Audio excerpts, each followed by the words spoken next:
اوس به مو دوه helping verbs چې دي چې یو haben ده او یو sein ده د دغه دوه وربونو سره به مو یو دوه مثالونه قسم چې دغه څه جملې سره کم جوړیږي. مثال د خبرې چې یایي چې زه پلانکا یم یا زه علی یم. تاسو یې راشي چې ich bin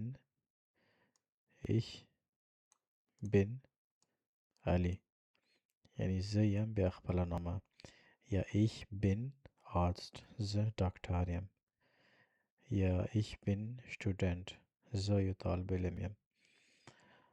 نو ich بیا bin ورب ده، دا کوم ورب ده؟ دلته ما نشان چې ویر کړی ده دا اصل کې sein ده، د sein یو فارم ده. دغه sein ich څه چې ده هغه نه bin جوړیږي، sein نه bin جوړیږي.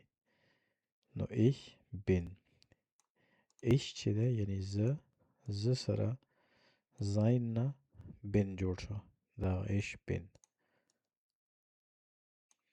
او همداسې مخته ځو چې مثال د خبرې زه یو کور لرم. نو یلی شي چې ich habe ein Haus، زه یو کور لرم، یا ich habe ein Auto، زه یو موټر لرم. دا habe چې ده دا د haben فارم ده، دا haben اصل ورب ده، د دغه یو فارم ده او ich واجه نه haben نه habe جوړ شوی ده. او همداسې نو دوه نوره مثالونه. مثال د خبرې د اخر کې ich bin müde، یعنی زه ستړی یم، یا ich habe Zeit، زه وخت لرم.